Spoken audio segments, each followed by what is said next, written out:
All right. So, we are about to start again. I'm just giving a couple of indications to please keep the mics closed. We will see, depending on the time, if we go ahead with questions over the directly over the talks, or we pack them all at the end. So we're going to start with Dr. Bruce G. Rendon.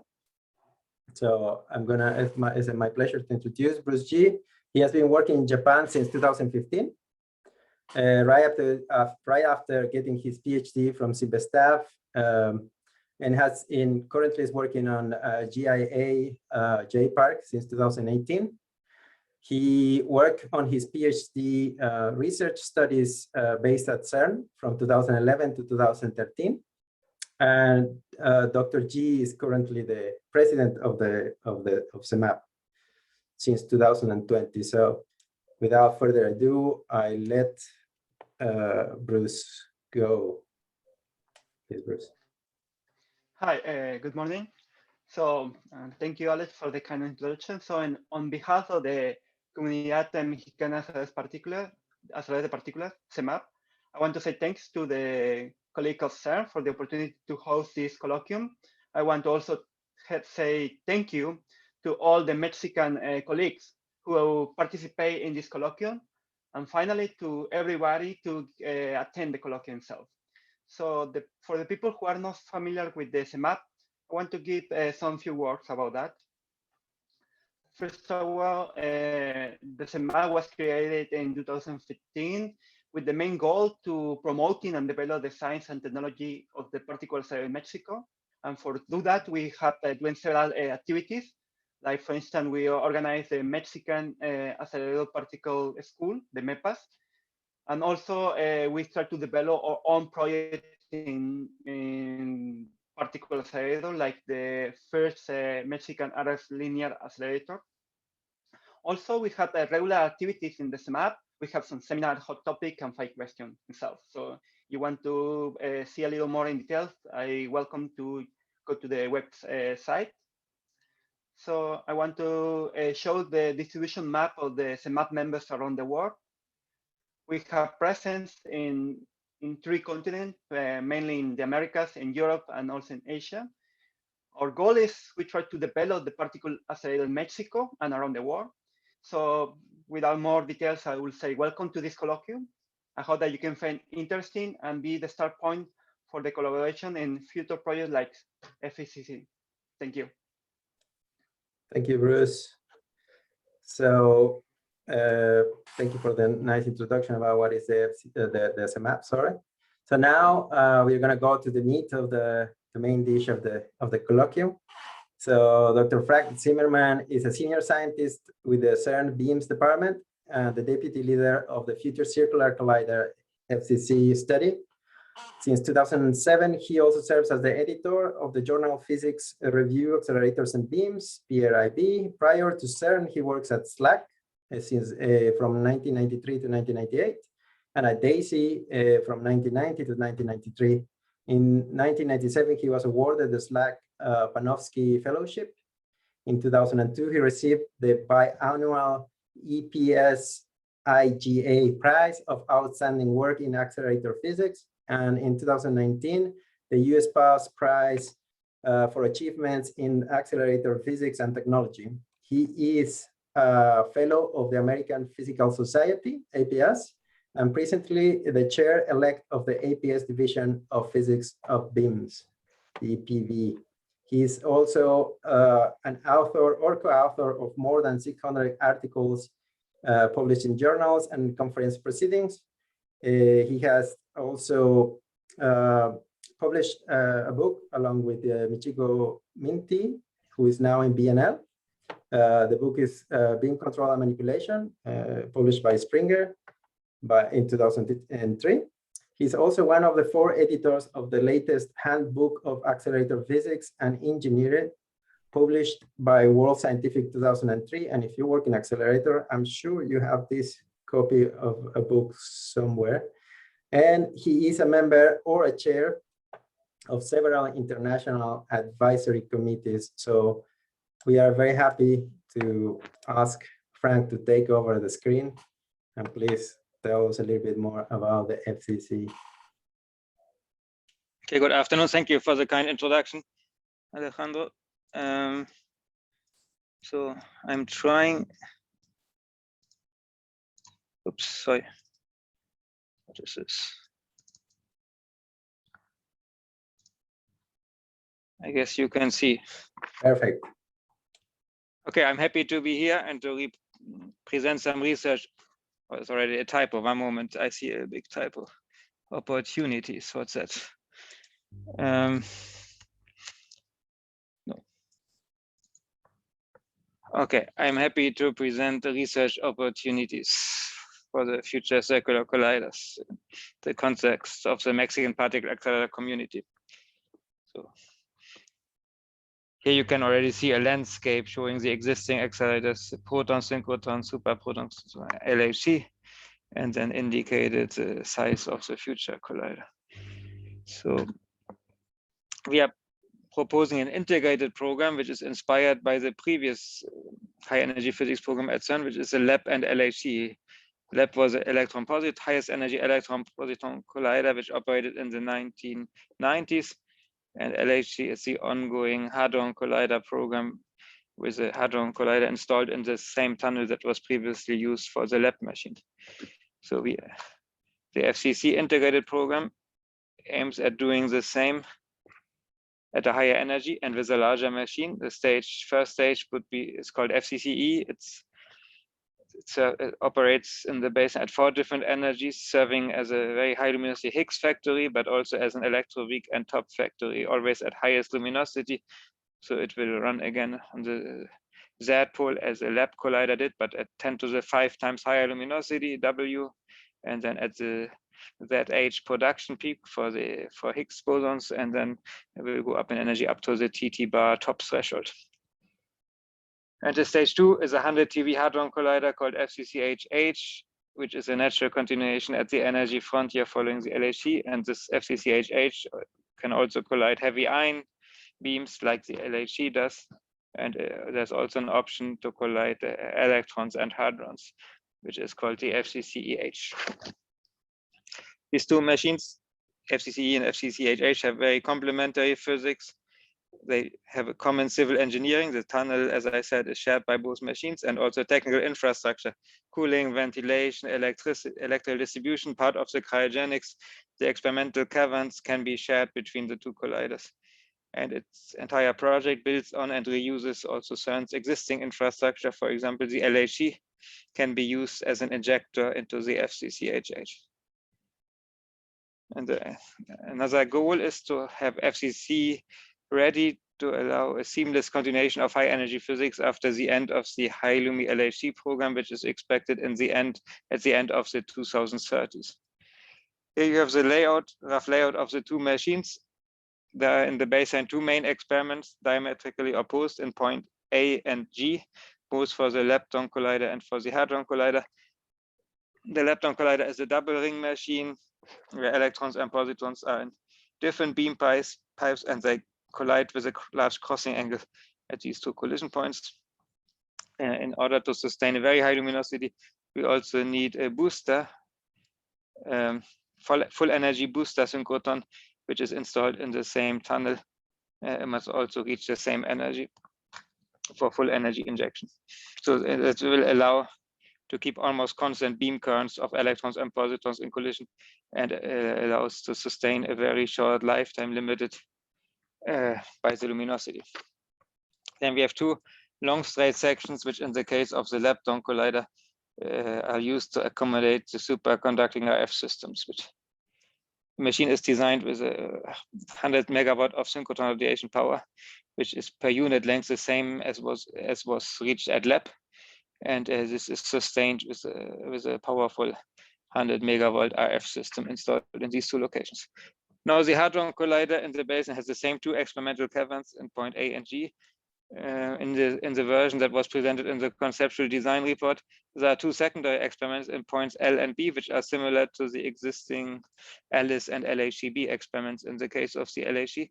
And these two secondary experiments, they share a straight section with the injection system. So the beam is injected also in on the side of these two experiments. And the two long straight sections are used for collimation and for the extraction. So in case of emergency, the beam needs to be rapidly extracted. So the kicker systems here and the very complex collimation system, which is needed for machine protection, they take most of the length. And actually, it's the Hadron Collider which defines the minimum length of these two long straight sections, not the lepton collider. There are two other straight sections which are used in the case of the Hadron Collider for the supercon RF of the Hadron Collider and for momentum collimation. On the right side, you can see the kind of the topology and the geography of this machine. LHC looks quite small here. There are two big mountains. On one side, there are the Alps. On the other side, there is the Jura. And a machine with a circumference between 80 and 100 kilometers fits nicely between these two mountain ranges. And we have to go around another small mountain called the Salève. So this is achieved with a circumference larger than 80 kilometers. So you can also see that this machine, this new tunnel, would encircle the city of Geneva, which is somewhere here, and it would intersect somewhere with the existing LHC. It would also go under the lake. Fortunately, the lake on this side, on the southwestern side, the lake is rather shallow and rather well explored.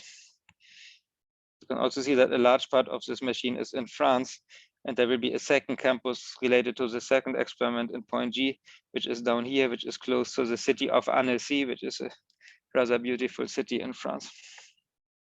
So, and we are working with the colleagues of the University of Annecy and the lab, so-called Lab Institute in Annecy on the preparation of the FCC.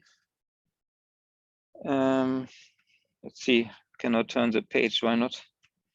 Okay, these are the main parameters for your reference. You can see the parameter at 4 different beam energies. The center of mass energy is always twice this, and therefore, as a reference, you have on the right the maximum beam energy reached at lab 2 and the corresponding beam parameters. So you can see at the Z, the luminosity per IP is more than 2 10 to the 36, and as I mentioned, this is more than 10 to the 5 times the energy as the luminosity reached at lab on the same energy.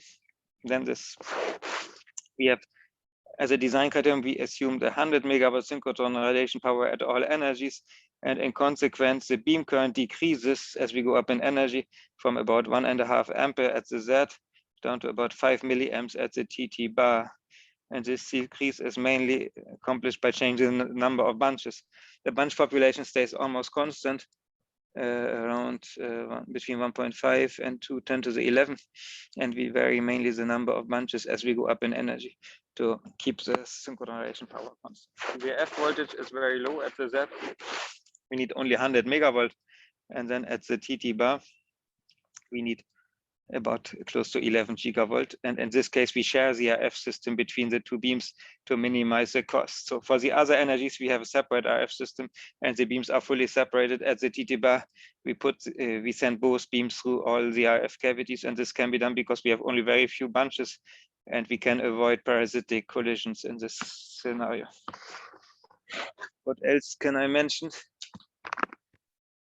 The emittance is very small, especially at the lower energy, because we have a very large ring with low dispersion. This means emittance is extremely small, less than a nanometer, 0.3 nanometer horizontally and around 1 picometer vertically at the Z. This corresponds to with the beta, a vertical beta function is about 1 millimeter, and the typical RMS beam size at the collision point in the vertical plane is 40 to 50 nanometer. We have normally the bunch length is determined by synchronization in the arcs, but in this particular case we have also very strong synchronization in the collision in the field of the opposing beam. This is called Beamstrahlung. And this is quite dominant, as you can see here at the Z. The bunch length without collision is about 3.5 millimeter. And when we bring the beams into collision, the bunch length increases to 12 millimeter. So there is more than a factor of 3 blow up due to the radiation in the collision. This effect becomes weaker at higher energy, but at higher energy, the tail of the Beamstrahlung leads to a limitation of the beam lifetime due to the limited momentum acceptance of the storage ring. This you can see here in the lifetime. The lifetime is determined by two effects. One effect is the Beamstrahlung. The other effect is the radiative Barber scattering, which is a physics process and unavoidable for the high luminosity. And the combined effect leads to about 12 minutes lifetime at the highest energy. And as I said, we maintain this lifetime with a top-up injection using the full energy booster synchrotron. This is more or less it. You can also see that we have 1,000-turn longitudinal damping times at the Z, and this damping becomes much stronger at the TT bar, where we have only 20 turns damping time. Okay, this shows the most important characteristics of this machine. This is luminosity normalized by wall plug power in some units, where 1 corresponds to 360 inverse nanobarn per megawatt hour. And here the green dots correspond to the FCC EE with 2 collision points, and the other colors correspond to other proposed machines. And this is on a double logarithmic scale here. This is the center of mass energy on a logarithmic scale on the horizontal axis, and vertically we have luminosity per electrical power also on a logarithmic scale. So you can see that at the Z, W, and Higgs, the FCC is by far the most efficient machine, orders of magnitude more efficient than other proposals. And then at the TT bar, it becomes comparable in efficiency to the linear colliders. These circles are the ILC proposed in Japan, and this box is click.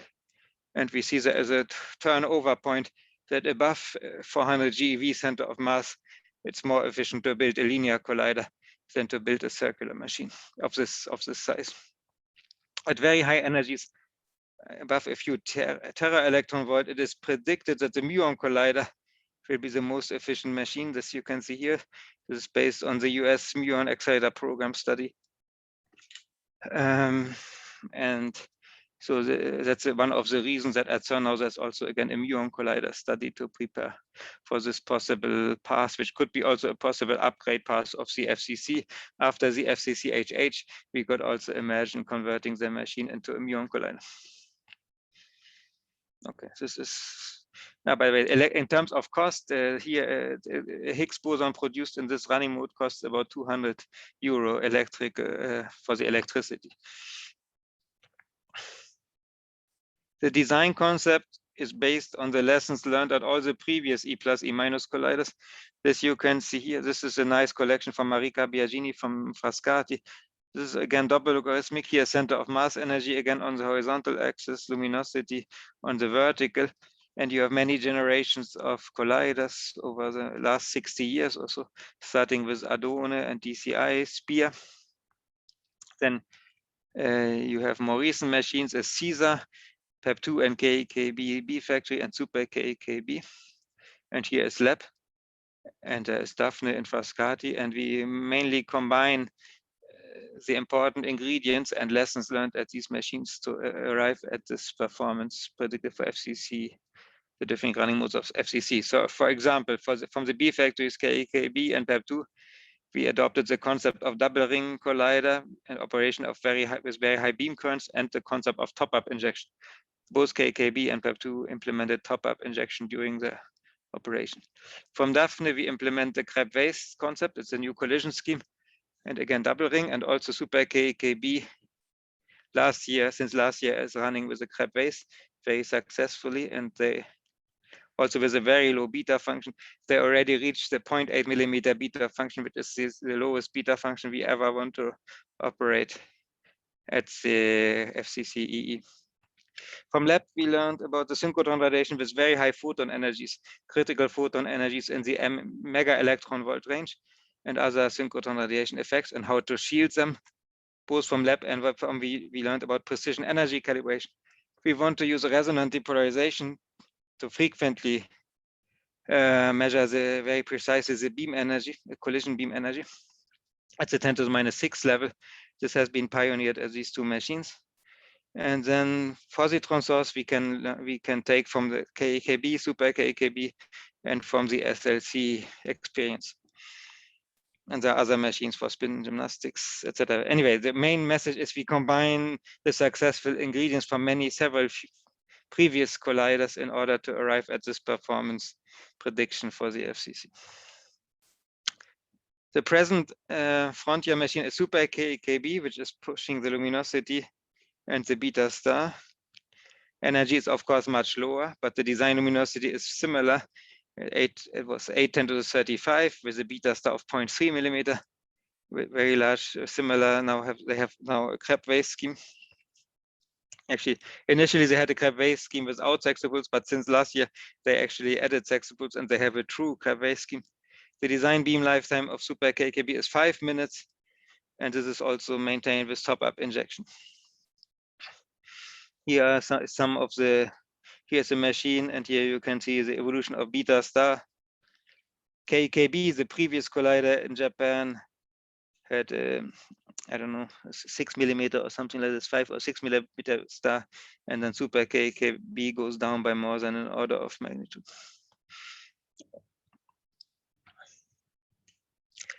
Okay, now the second machine for FCC, which will come after the lepton collider, is the FCC-HH, which is mostly a proton collider. And here I compare the parameters of the FCC-HH proton collider with the existing LHC and with the high luminosity LHC, which is presently being prepared and implemented.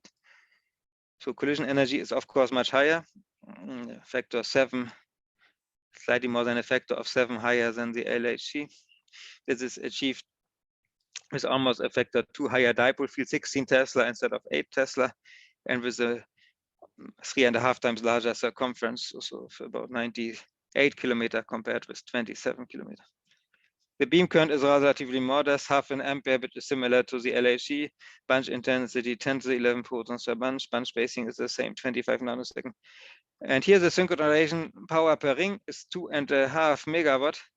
So it means 5 megawatt in total, which seems small compared to the lepton collider where we have 100 megawatt. But these 5 megawatts, they are emitted inside a cold environment, inside the superconducting magnets. And it's actually relatively expensive, energetically expensive to extract the 5 megawatt from inside a cryogenic environment. So we need of the order of 200 megawatt electrical power to extract this heat from inside the cold magnets. So you can also see that this power is much higher than for LHC, and also the synchronization power per unit length is significantly higher, a factor 100 higher than for the high luminosity LHC. Longitudinal damping time is only half an hour compared with half a day at the high luminosity LHC. And the beta stars are comparable, emittance is comparable, luminosity goes up to 3×10⁵, which translates into 1,000 events per crossing. The pileup, so-called pileup, is about 1,000, which is significantly higher than for the high luminosity LHC, where we have an average pileup around 130. Also, the stored energy in the beam is quite high, so machine protection becomes quite important. The main technology anyway for this type of collider is a high field magnet. We need to build 5 on the order of 5,016 Tesla dipole magnets. Let me see. This shows you in a nutshell the step. Again, double logarithmic, peak luminosity versus center of mass energy for all the hadron colliders built so far. So there were very few. Actually, ISR was the first hadron collider, proton-proton collider at CERN. Then there was the SPP/S as a Tevatron. There's also the relativistic heavy ion collider in proton operation. And then you can see here the step made from going from the Tevatron near Chicago to the LHC. And the proposed step from the LHC to the FCC-HH is similar, both in energy and in luminosity. So the goal is to accumulate about 20 inverse autobahn per experiment over 25 years, which can be compared with about 3 inverse autobahn expected for the high luminosity LHC. And as I mentioned, the key technology is the high field magnet. Here's the overall schedule, FCC integrated project schedule. We might think that the year 1 here is perhaps the present year 2021 or 2022. So we need close to 20 years to prepare the lepton collider. The yellow elements here are for the lepton collider. Gray is for civil engineering. and white is administrative processes, etc. And the green elements are for the Hadron Collider. So then there is 15 years of Lepton Collider operation, followed by a 10-year transition, and then 25 years of Hadron Collider operation. For the Lepton Collider, all the technologies exist in principle, but we like to optimize the engineering design, improve energy efficiency, and simplify the maintainability. For the Hadron Collider, we are far from building large numbers of 16 Tesla magnets, so we need to develop the appropriate superconducting cable and then choose the right technology for the high field magnets. And also we must make these magnets reliable with a good field quality and also make them affordable financially. So we had a big milestone in end of 2018, early 2019, we published the FCC conceptual design report in 4 volumes in the European Physical Journal C and in the journal ST, 3 accelerator designs. There's 1 report on the physics and 3 reports on the 3 different colliders, EE, HH, and a possible high energy LHC upgrade. I counted yesterday that in total there's 1,350 contributors. There were 13 from Mexico, if I'm correct. And there were 4 institutes from Mexico among the authors of this conceptual design report. We also submitted other documents to the European strategy process, which could be found on this website. Okay, now we waited a long time. After submission, we had to wait 1.5 years. And then we got the result from the European strategy update, I think June of last year. And this strategy update mentions as a high priority future initiative in electron-positron Higgs factor is the highest priority next collider. And for the longer term, the European Particle Physics Community has the ambition to operate a proton-proton collider at the highest achievable energy. And the Particle Physics Community should ramp up its R&D effort on high-field supermagnets and including high-temperature superconductors. Plus, Europe, together with its international partners, should investigate the technical and financial feasibility of a future hadron collider at CERN, with a center of mass energy of at least 100 TeV and with an electron-positron Higgs and electroweak factory as a possible first stage. And all the studies should be completed on the timescale of the next strategy update, which for us means that this should be completed at the end of 2025, because we expect the next update on the scale of 2026, 2027. So we have now less than 5 years. We have 4.5 years time to complete this feasibility study. And we have started with full energy since last summer. This is our roadmap. By the way, this is these high priority goals were listed by the CERN DG at the kickoff meeting of the FCC innovation study in November last year. So she listed the 4 high priority goals. We need to demonstrate the financial feasibility. We need to demonstrate the technical and administrative feasibility of the tunnel and that there is no showstopper for a 100-kilometer tunnel in the Geneva region. Then we have to work on the technologies of the machine and of the experiments, in particular magnets, minimize environmental impact, energy efficiency and recovery. And we need to gather scientific, political, societal and other support. So we went through all of this. In 2011, Alain Blondel and I proposed the circular Higgs factory. In 2012, the Higgs discovery was announced. In 2030, there was a European strategy update, the previous one, which led to this conceptual design study kickoff in 2014.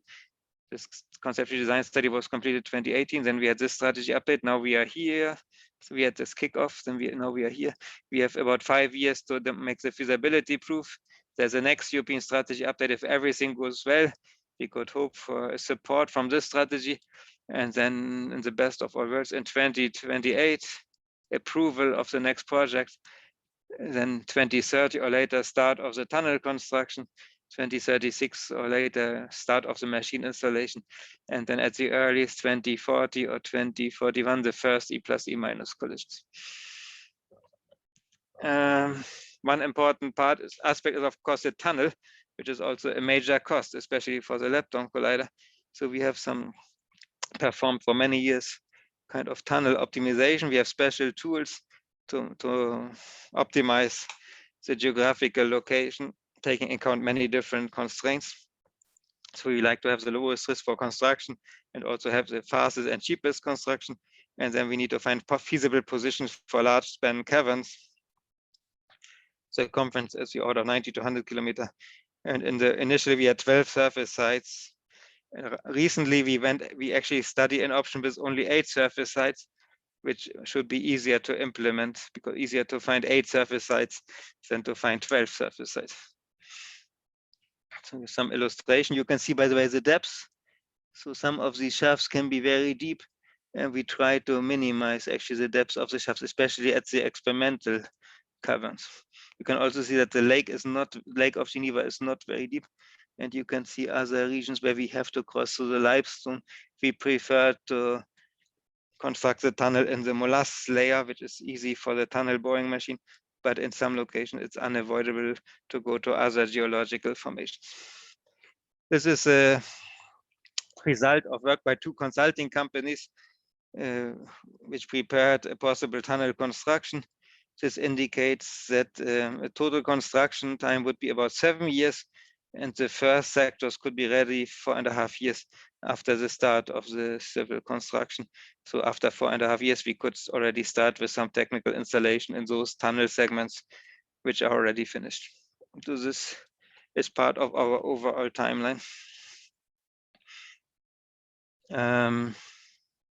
Implementation studies are also going on with the host states of CERN, France and Switzerland. So, for example, there has to be a classification of zones according to realization risk levels defined with the host states, and different territorial constraints have to be taken into account. You can see here is a lot of red and a lot of orange, so I think very little yellow or green areas left where one could build a tunnel, a surface site. And also for France, there is a similar classification on the way. So this has been ongoing. Several of my colleagues are working on this in constant exchange with the French and Swiss authorities. So anyway, you can see here some indication of possible placements and layouts, and then we try to find good locations for the surface sites, especially of the experiments. This is ongoing. I think we made some progress, and we will probably define a new baseline layout in the summer or fall of this year.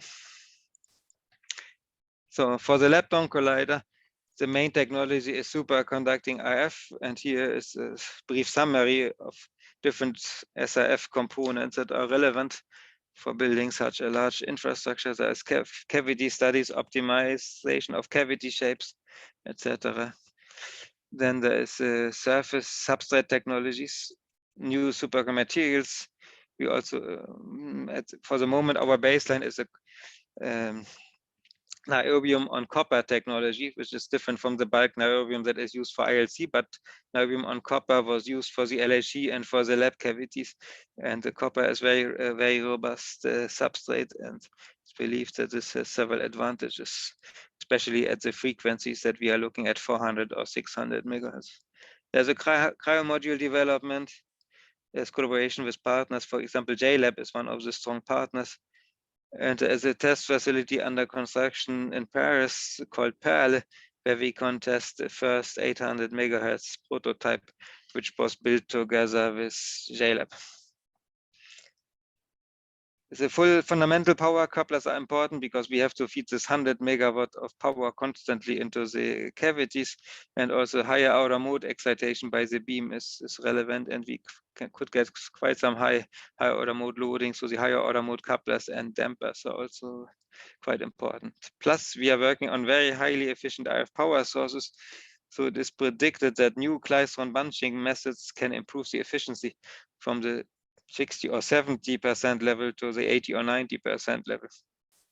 If this is true, this is quite remarkable, because klystrons exist since 80 years. And if we suddenly can improve still the performance by a significant amount, this is quite a revolution in the field. Another area of R&D is to make the magnets of the arc. We have a 100 kilometer collider. So most of the collider is occupied by the arcs, and by the arc dipole magnets in case of the also of the lepton collider. The lepton collider doesn't have high field magnets, it has low field magnets. The highest field for the lepton collider is about 500 Gauss. The challenge is to construct these magnets very cheaply and also to minimize the electrical power used for exciting the field in these magnets. Here is a prototype of a magnet which consists of 2 bus bars and 2 plates with a rather excellent field quality. This is relatively cheap and could be also assembled inside the tunnel.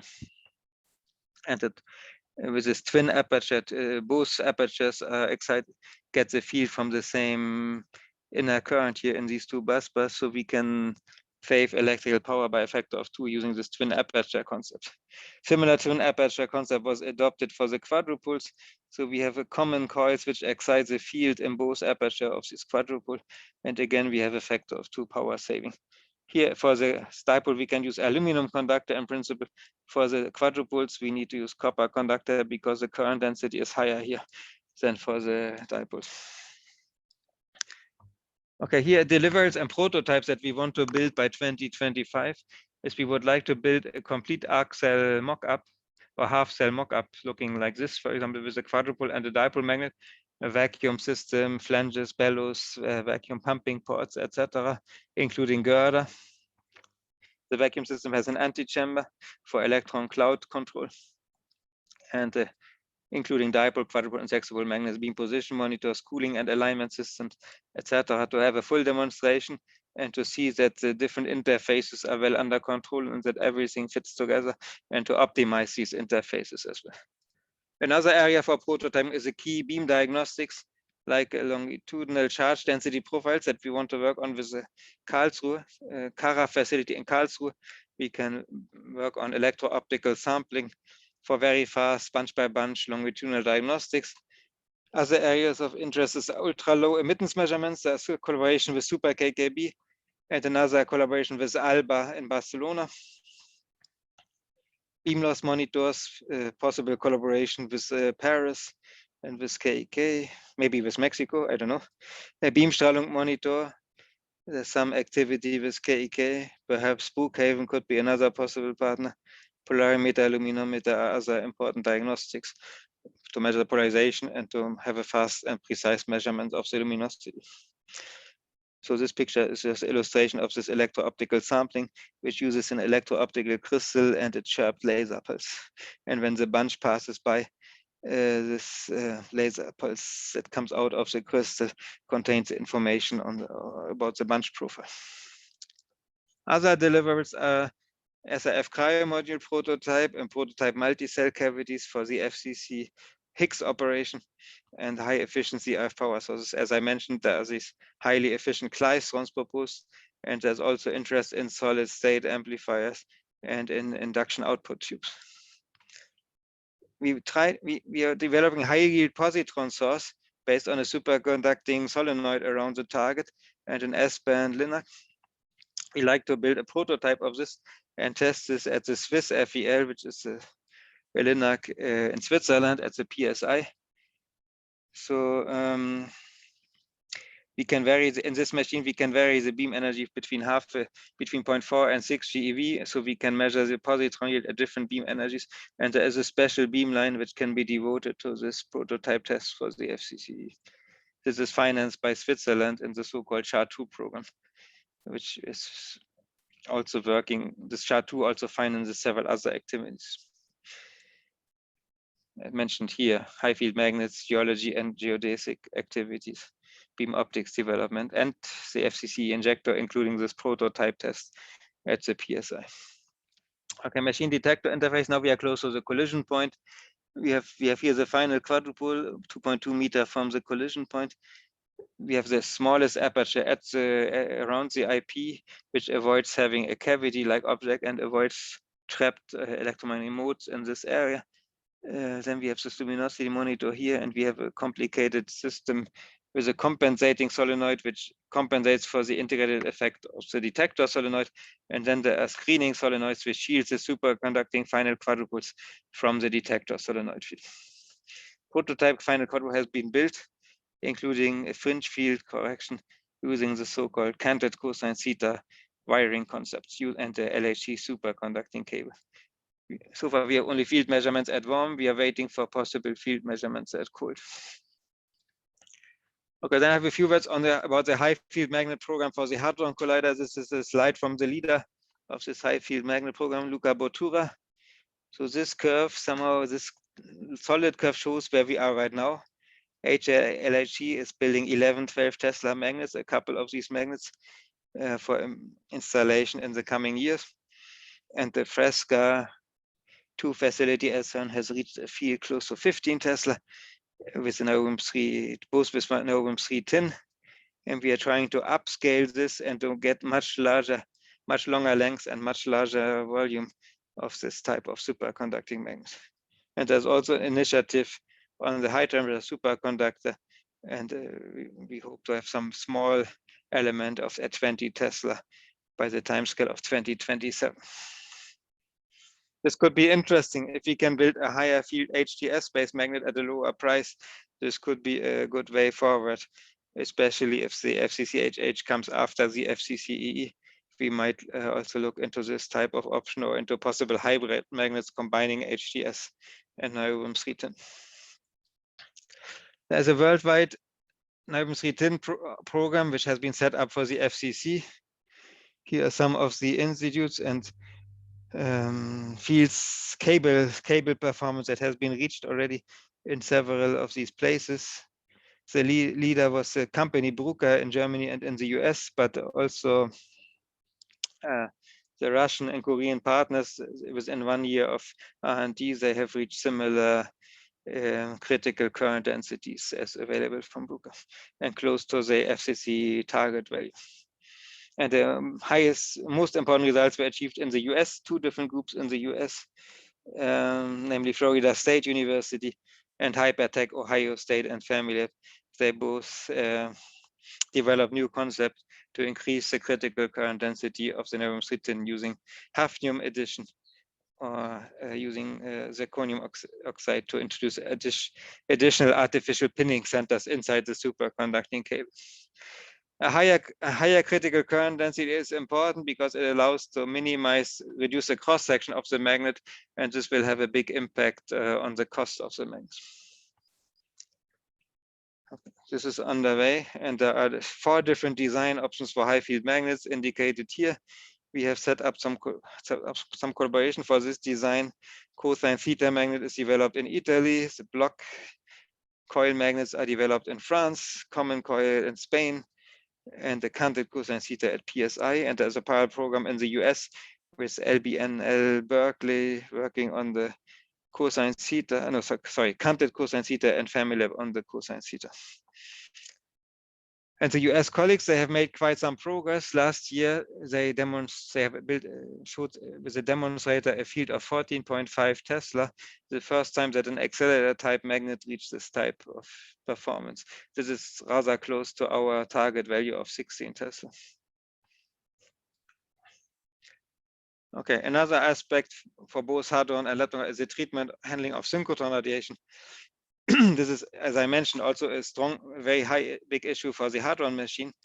And there's a possible approach sketched here where we have this kind of integrated folded antichamber. So photons go into this outer region here, and the beam screen is at an elevated temperature, much higher temperature than the magnets themselves. The beam screen, which will intercept the radiation, is at around 50 Kelvin, where we have the energetic optimum for extracting the heat without having too much heat radiation from the shield onto the cold bore of the magnet. So the performance of this type of vacuum chamber has been tested with several prototypes at the synchrotron light source in Karlsruhe, which used to be Anker, but is now called Kara. So beam tests with several prototypes, they confirmed the vacuum design simulations. What is interesting at Kara is that the photon spectrum of the protons almost at 100 TeV is almost exactly the spectrum of the electrons in the Kara storage. We are now planning to also test vacuum system prototypes for the Lepton Collider at this facility in Karlsruhe.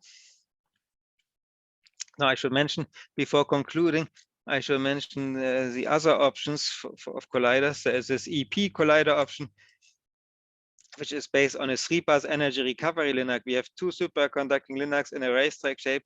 We accelerate in 3 passes up to 60 GeV, collide with a proton beam, either LHE or FCC-HH, and then we decelerate another 3 passes and recover the energy of the electrons.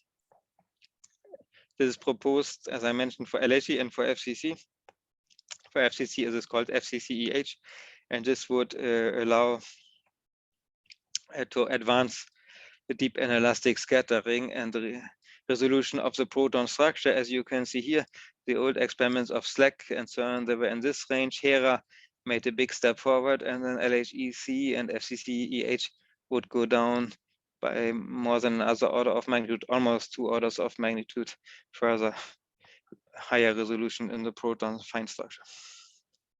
Another possible addition is to upgrade the FCC-EE storage ring collider into an energy recovery linac. This is proposed by our colleagues from Brookhaven. Here we would have 2 SRF installations, not at these long straights, but closer to the collision point. And we would have damping rings and recover and damp the particles after collision and reuse them afterwards. In particular for positrons, it is very interesting to reuse the particles after collision.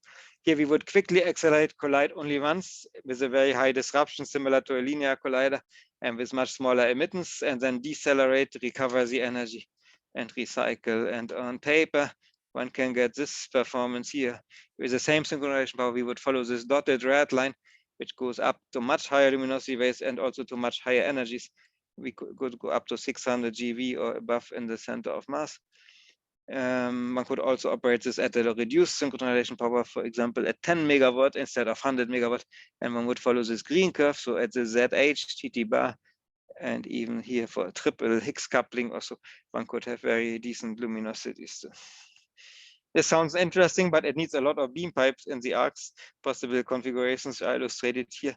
The cost of such an upgrade has to be explored. As a European task force at the moment evaluating this and other proposals. Now I come to the status of the global collaboration. At the moment, we have about 147 institutes in the FCC collaboration and 30 companies from 34 countries. You can see here the distribution. This goes also across several continents, similar to CMAP. I think we cover maybe 5 continents. Only main continent missing is Africa, I think. Anyway, North America and also Mexico strongly represented. So increasing the international cooperation is a prerequisite for the success. And the links with science research, etc., will be essential to further advance with the FCC feasibility study. So we are lucky we got some funding last year from the European Union.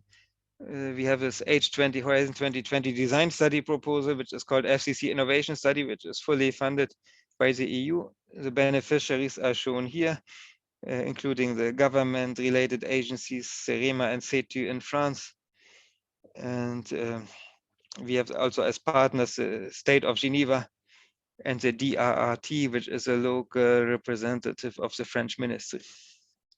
And the US Department of Energy and all its national labs are implicitly a partner in this FCC design study.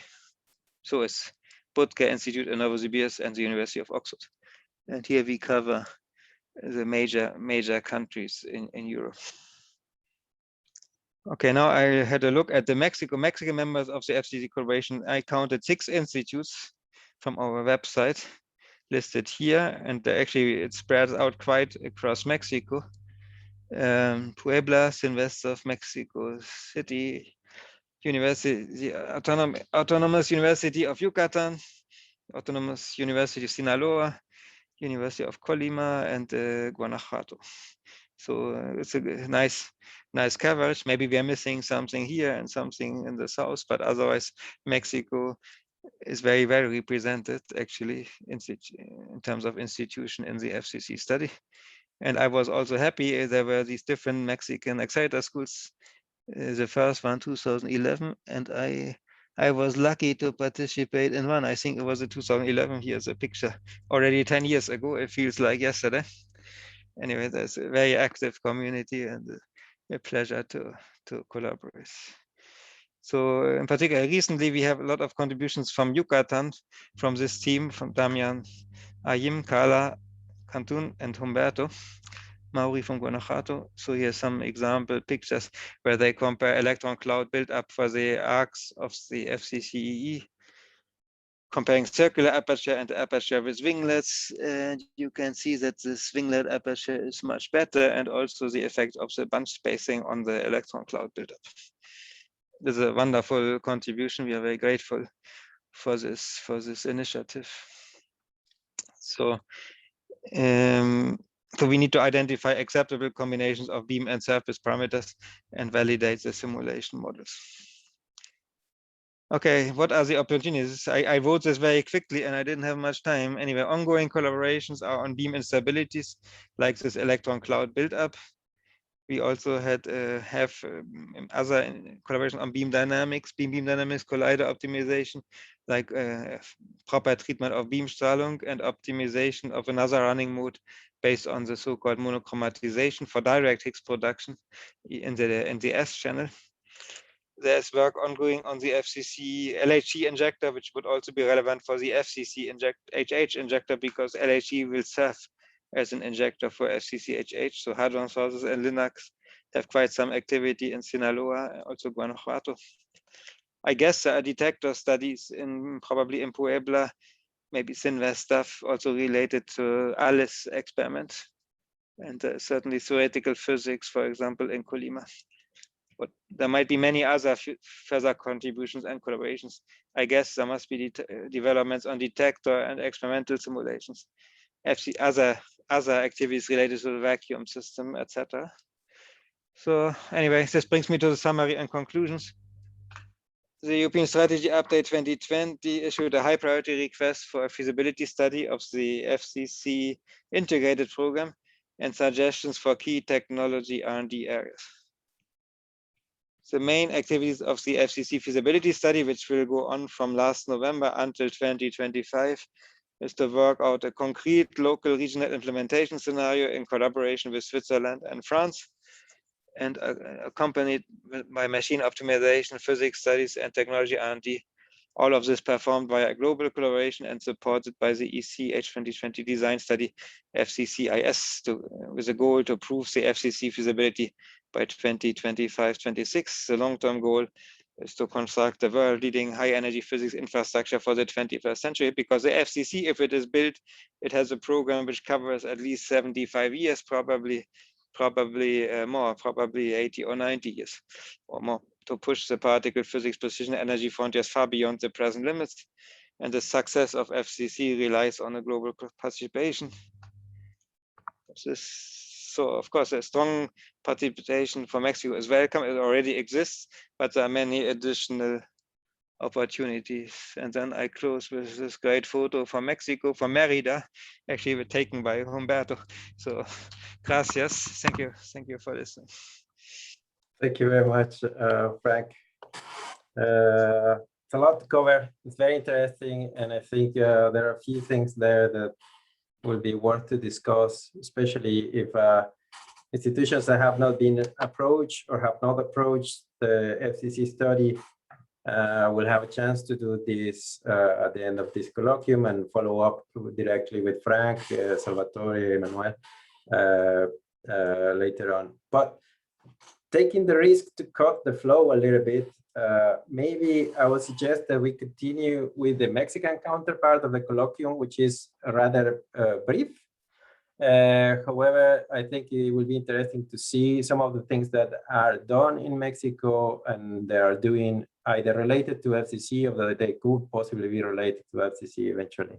So the first contribution will be from Dr. Arturo Fernandez Tellas. Dr. Fernandez is a SNI Level 2 researcher and full-time professor in the Physical Mathematical Science Department at the Benemérita University Autónoma de Puebla since 1991, right after getting his PhD from Simvestab in the same year. He then did a postdoc at Fermilab from 1992 to 1993. Dr. Fernandez has been and is a visiting professor and an associate senior scientist at many world-class institutes, including CERN, Amongst many things, he is the CERN team leader of the Acorde Alice group since 2008. And with this, I am very happy to invite, first of all, thanks, Frank, again. And please, Arturo, if you can take over the screen and just show us what you have to tell us. Hello, can you hear me? Loud and clear. Yes. Okay, good.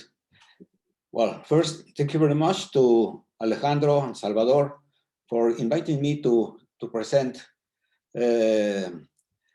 some of the activities that Mexico is doing in this very ambitious and great projects. So let me put yes, full screen. Okay, so I will talk briefly about what we have been doing in Mexico in WAP about accelerator physics.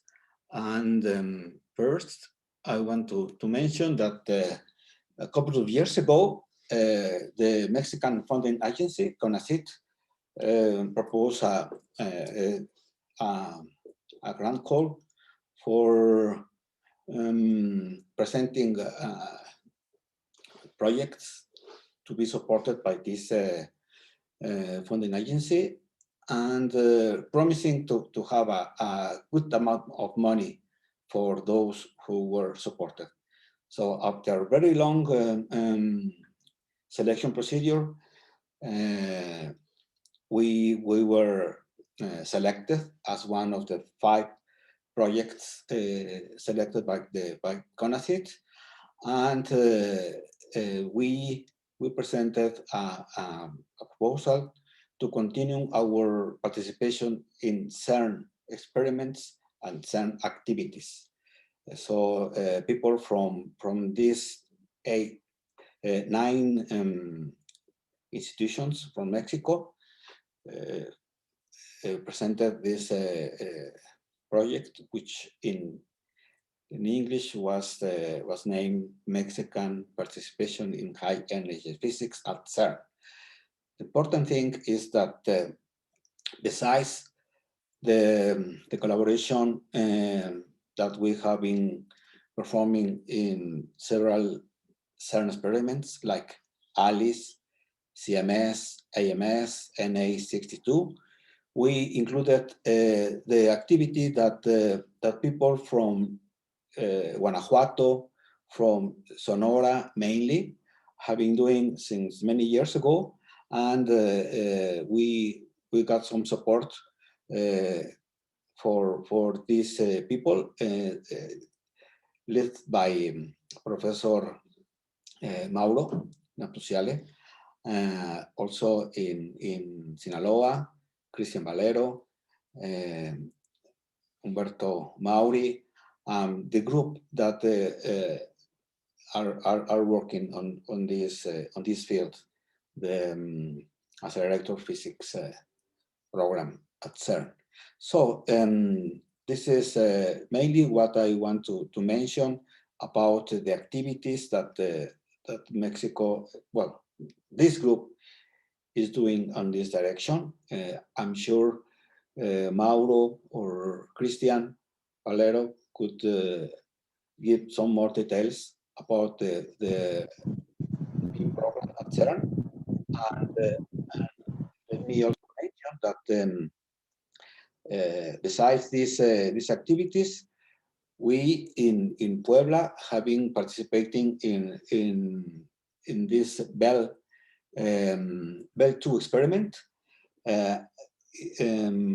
doing some activities on beam radiation detectors, and this is one of the contributions that people from Sinaloa and Puebla presented some years ago, and finally they got the support to construct and put in running what they call the large angle beam spectrum monitoring APKEC, and I hope they could also work on the same type of detector activities in this very nice FCC project. So this is all I want to say about this this work. Thank you. Thank you very much, Arturo. This is very interesting, very important also. So likely I would like to pass to the last couple of presenters before we start having a discussion. And it's a pleasure because both of them are members of the CMAP. So first, I would like to introduce Dr. Carla Cantun Avila. She's a professor at the Engineering School of Autonomous University of Yucatan. She's also an H1 collaboration member since 2006, received her master from CIMBESTAF, followed by her PhD, also from CIMBESTAF in 2013. Dr. Cantun is a lead contact for the FCC study collaboration with the University of Yucatan, Wadi. And after Carla, Dr. Christian Valerio will be sharing also some slides. Dr. Valerio is a professor of the Physics and Mathematics School of the Autonomous University of Sinaloa since 2015. Dr. Valerio did his PhD research at work, specifically at CERN, specifically on LINAC 4 between 2011 and 2014. And Christian is also one of the founding members of the community of Mexican community of particle accelerators. So I let Carla take the screen and share with us, and then we can have some discussion. Oh, thank you, Alejandro, for the kind introduction. Well, greetings, professors. It's my pleasure to present a summary of the results obtained from the Mexican Wadi involvement in the FCC study. Okay, our team is a recent collaboration formed by Carla Cantun, Enrique Camacho, Humberto Mauri, Alejandro Diaz, and Damiana Jim. Mainly Humberto, we are collaborating very close with Humberto, and now Enrique Camacho, Dr. Camacho is the new professor from Wadi that want to collaborate with us, and we are very thankful for this opportunity also. And the main important is the participation of our students, that we are working with them, and well, our current student is Damiana Jim. The Wadi group became an official contributor to the FCC study since March 2020. So that's why we say we are a recent collaboration. In 2018, our first results was about the electron cloud study, with the simulation for the quadrupolar gradients in electron distribution in the cross section. And now in 2021, we contribute with the simulation of the electron cloud buildup for the dipole and quadrupole magnets of the CERN FCCEE. I would like to comment that our future results will be present on June of 2021 during the FCC week. And we really appreciate to collaborate with you. And we are looking forward to continue being a part of this journey. Thank you. Thank you, Carla. Sorry, I think I was ahead to give the introduction to Christian, but no, it's fine, it's my fault. But you're good, thank you. So, Christian, if you wanna share your part, please. Yes, can you hear me? Loud and clear.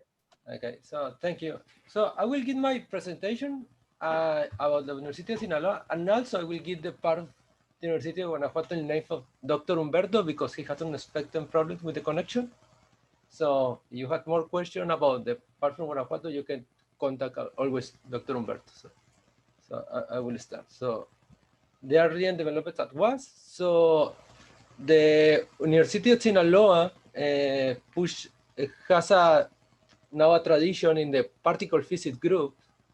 And from this particle physics group, they had the idea of generate a new group that is R&D in electronics and R&D in accelerators because of synergy with CERN.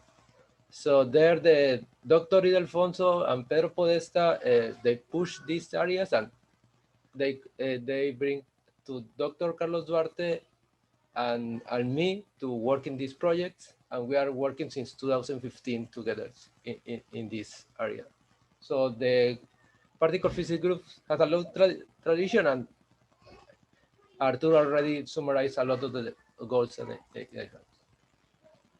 So in our part from the research in accelerator, we already get a project when we get machines to produce cavities where we machine in-house the cells. We already do the simulations from these RF cavities for electron production. And we already measured the resonance mode, and we got a good agreement between the resonance mode from the simulation after the machining, and it was okay what we get. Also, in the parts of the collaborations that are relevant for the FCC, we already had a ongoing collaboration with the CEBAF electron gun, when we are trying to improve the lifetime of the cathode, and we had some papers about that. Also, in the more direct side with CERN, we had the collaboration with LINAC4 that, as Franz said, will be part of the injectors for the FCC. So we are working in that. And also now a student is working in the project, doing the PhD at CERN about this subject. And also we had now a memorandum of understanding signed by the university rector to work in the collaboration with the FCC. That will take the collaboration to the next level. So in this University of Guanajuato site, so also they found a new group about accelerator research, where Dr. Mauro, together with Dr. Humberto, where they started in 2015 this project, and now they summed the Dr. Daniel Chavez and Dr. Maria Garcia, so where they bring his expertise to create superconducting magnet and this magnet design to the group, where they now with Dr. Humberto and Dr. Mauro doing research in binding dynamics and more simulation style. They have now taken part in research and development in magnets. So they had 3 PhD students, 2 master, and 1 bachelor degree students. So also, Guanajuato has been the host for all the Mexican Particle Accelerator schools since 2011. They are continuing to push in that. Actually, the last year we had the project to do the next school, but because of the pandemic, it was canceled. But we already pushed the work to do the next school. So once it is over this problem of the pandemic, probably we're gonna do a new one, and most likely will be again in Guanajuato. Also, they had ongoing collaboration with Lancaster University in several projects, several subjects, but especially in the reducing the environmental impact of leather training industry with electron beam facilities. That is important in Mexico to show to what is the benefits of the accelerator technology for the public in general. So in part of the project that they had a flash chip project of the 5 mega electron volts accelerator. So, and they already start by mounting the first 80 kilo electron volts electron gun in Guanajuato. So where is a collaboration also with Brazil, that Brazil donates the source, and it will be installed now in Guanajuato. So, and from the direct collaboration with the FCCE, they start to collaborate since August 2015, they had some optimization schemes with the master thesis and now with the doctoral thesis for Alan Valvidia and how to improve the collisions for the accelerator. That is at the end the most important thing to improve this luminosity. And I would say thank you to all in the name of me and Dr. Humberto. Thank you, Christian. Thank you, everybody, for sharing the research topics, and also Christian, especially for sharing the part of Guanajuato as well. And I think we are moving now to the part when we will assess some questions. If anybody has a specific question. The other thing I would like to mention, and perhaps I would share quickly my screen.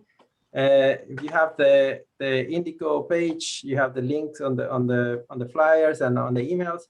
You will see at the end for the next steps, we have this nice QR code on the emails where you can go and you can directly book to have a chat with Frank, Emmanuel, or Salvatore if you have a specific question or a specific proposal or something that you would like to chat with them. So after that, I open the room for questions. So if you want to raise your hand or put on the chat, or if anybody from CERN has anything specific that I would like to mention, again, now's the time. I see two hands. Yes? So I see that Christian has the first one. So please, Christian. Hello, yes. Can you hear me? Yes. Okay. So when I was showing the colloquium to all the other colleagues, especially the people in electronics, they were asking me what will be the opportunities for them to work in the project, like which kind of electronics they want to develop for the project in these years, or what will be the idea, just for pure, like, say, electronic control and things like that.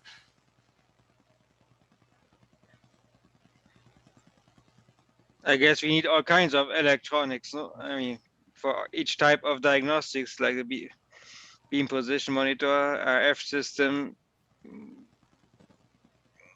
electrical distribution system. But I don't know, the control system, I think, has not been elaborated in much detail. Probably that is something to be done, but electronics is everywhere. I don't know, there's specific area of electronics where they are interested in. Yes, it was more in control systems, like what kind of opportunities are right now, like for this. I will say right now is the next 3 or 4 years, I would say. I guess Frank is correct in saying there's a wide range of electronics, and one area which we've learned from the LHC is the radiation hard aspects of those electronics, because they work in a high radiation environment. So that requires specialized effort, not only in the design, but also in the testing of those electronics, which could be binary single event upsets and so forth. People who have experience in that are probably going to be very welcome in these high energies and high intensities of the FCC. So, especially for the hadron version, yeah, of course. So I think perhaps a good point will be to share the contacts with these colleagues, so maybe they can pose the direct question to somebody at CERN. Thank you, Manuel, for answering. So I will let Mauro go ahead. He had the hand first. Thank you, Alejandro. Good morning, everybody. It's Mexico. Good afternoon to you.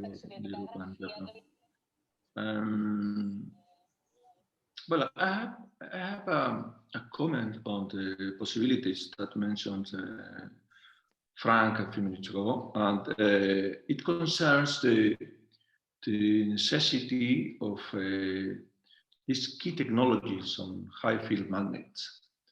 We have Daniel Chavez Valenzuela in Guanajuato. he did his PhD with Peter McIntyre at Texas A&M, working precisely in high-field magnets, especially superconducting magnets, and he solved a key problem that this community had in the past, and did some developments on something called cable in conduit technology that in principle allows to bend the magnet as it cannot be done before, and then it will be possible to do smaller magnets. This is a complication, I think, in the space for the accelerators. So my question is, if I mean, what possibility do you foresee to establish some connections with Daniel in order that he can, I don't know, incorporate to this group at CERN and to work with people doing this high technology? I think it is a good time yet, because I mean, we have, by the dates that Frank Zimmerman mentioned, 4 or 5 years still to develop this technology, the final decision on the technology. And this is a specific question, and I saw at the beginning of the meeting to Cecilia Javier, the ambassador of Mexico, I think in Switzerland, but I don't see it now. That's correct. We had the opportunity to have the ambassador Javier earlier here, and Maria Osorio, who is part of her team, is still connected. I can see her there. Yes. So, Frank, could you please comment on this? On this? I think it's an excellent comment. Actually, I was not aware that you had the expert in Guanajuato. This is very good news, actually. And Peter McIntyre is very well known, and he has lots of great ideas and innovative concepts. So now, since last year, I don't know, as a high field magnet program, it was somehow slightly decoupled from FCC as a separate program inside the CERN funding scheme since last year. Before it was integral part of FCC, but now it's high field magnet development is a somewhat separate activity, of course in close contact, but that activity is led by Luca Bottura. So maybe I can talk with Luca, or you can approach Luca. That's one possibility. Inside the FCC, now Roberto Lozito is in charge of technologies, so I can also ask Roberto, but I suspect in the long term, probably this high field magnet team at CERN needs to be involved, and that probably should go through Luca. I don't know if Emmanuel has a comment, because we changed the organization inside CERN. Actually, that's doubled our funding, but the magnets are now separate. Yeah, no, I think it's correct, Frank, what you said. Those are the Luca Bottura is leading that high field magnet work, and together with Vedrin, sorry. Vedrin. What? He's the group. Devray. What? Arnaud Devray? Devray, sorry. Arnaud Devray, yeah. Devray, who's the group leader. Those yeah. are the 2 key people for the high field magnets at CERN. And then Roberto Lozito leads the technology, coordinates the technology for FCC. Yes. For the FCC, yeah. So I don't know. I can send you the addresses, or I can talk. If you have a concrete, a few, I don't know, maybe a short text or 1 or 2 lines, maybe I can also talk with the 3 colleagues, or you can, or your colleague can approach them directly. I don't know what is the best way to proceed. I think it would be a good idea to talk to them, and then we can have a connection. Okay. We can visit CERN and visit group and see what we can do in this direction. Okay, this we can do. Okay, it's noted. Excellent. Thanks, Lauro. Thanks, Frank and Manuel. Manuel, you have the hand up, so is there? Yeah, no, I just wanted to say from the outset, maybe I should have said this at the beginning, that it's really a pleasure to be here with this group, which is growing. I think in many respects, if I see it from the angle of certain international relations and also from the FCC perspective, the collaboration with Mexico is certainly strengthening and improving with the latest addition of Sinaloa into the frame of the FCC. So this was done very quickly with the help, of course, with Salvatore, that we got a new institute on board. So I'm looking forward to this deepening the collaboration with CERN and the FCC on both fronts. Yeah, and I hope that message also reaches the ambassador, who's a very keen supporter of this collaboration on many respects. Thank you very much, Manuel. Perhaps you can blame the chairman for not following a very strict protocol of introducing all the people that were accompanying us. But I tried to keep it also a little bit more relaxed, the colloquium, since we still are dealing it like the colloquium and not a proper, high-class meeting. But it's very interesting, very important to see everybody that has been connected here, from the different ranking officers to the colleagues at CERN and the colleagues in Mexico, especially the colleagues that may have not heard about the collaboration of the opportunities before. I think all this technical part, the connection between CERN and Mexico has been very strong in the physics community and started to permeate to the technology sector with the accelerator community. But we still have a lot of civil engineering, environmental engineering, and all these other topics that perhaps Mexico can play a role as well. I hope so. So I also want to thank directly the president of the CMAP, Bruce, who's up very, very late right now in Japan. So I really appreciate that you have been up to accompany us. If there is no further question, I would like to close officially, although the Zoom stays open. If anybody wants to stay here and have a chat, you're more than welcome. All the speakers, thank you so much. Arturo, Frank, Carla, Christian, Bruce, and everybody else. It's very nice to see you after so long of not seeing some of you.